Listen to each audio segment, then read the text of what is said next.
नसीराबाद में 4 ॾींहं अॻु गुम थियल अवामी वर्कर्स पार्टी जे अॻवान सिंगार नूनारी जी बाज़ियाबी लाइ एहतजाजी मुज़ाहिरो कयो वियो। मुख़्तलिफ़ सियासी समाजी तंज़ीमुनि हथनि में ज़ंजीर ॿधी अनोखो एहतजाज कयो आहे।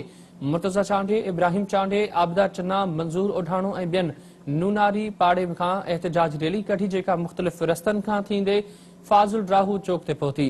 रैली खे ख़िताब कंदे अॻवाननि चयो त 4 ॾींहं अॻु अवामी वर्कर्स पार्टी जे अॻवान सिंगार नूनारी खे राति जी ऊंदाही में खंयो वियो। हुन जो सिंगार नूनारी अमन पसंद ऐं पोहरियतुनि जे हक़नि लाइ जिदोजहद कंदड़ आहे। सदस्य पार्टी अवामी वर्कर्स पार्टी वफ़ाक़ ऐं पार्लियामेंट जी सियासत कंदड़ पार्टी आहे। मथस न को केस दाख़िल आहे, न वरी अहिड़ी कंहिं गैर आईनी सरगर्मी जो हू हिस्सो आहे।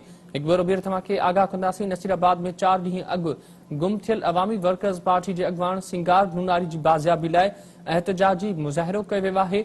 मुख़्तलिफ़ सियासी समाजी तंज़ीमुनि हथनि में ज़ंजीर ॿधी अनोखो एहतजाज कयो।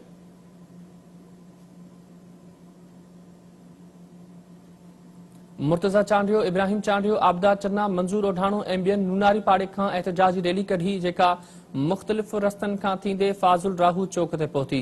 रैली खे ख़िताब कंदे अॻवाननि चयो त 4 ॾींहं अॻु अवामी वर्कर्स पार्टी जे अॻवान सिंगार नूनारी खे राति जी ऊंदाही में खंयो वियो। तफ़सील मालूम कंदासीं। अल्लाह बख्श कुरैशी लाइन ते मौजूद आहे। अल्लाह बख्श, अवामी वर्कर्स पार्टी जे अॻवान सिंगार नूनारी जी बाज़ियाबी लाइ एहतजाजी मुज़ाहिरो कयो वियो आहे। छा तफ़सील आहिनि?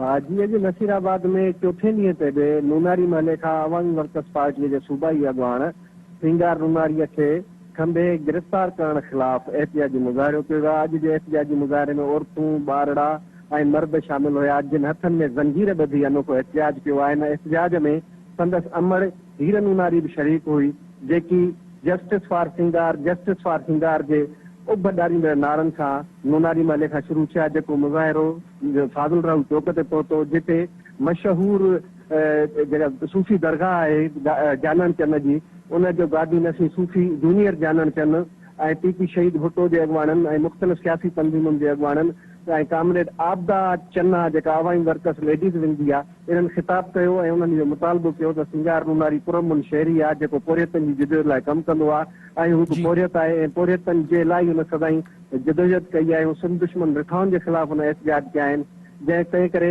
हुननि चयो त हिनखे बिना देर आज़ादु कयो वञे ऐं जेकॾहिं हुनजे मथां को केस दाख़िल आहे त उहो बि अदालतुनि में हलायो वञे। ऐं इहा एहतिजाजी रैली फाज़ुल राहू चौक ते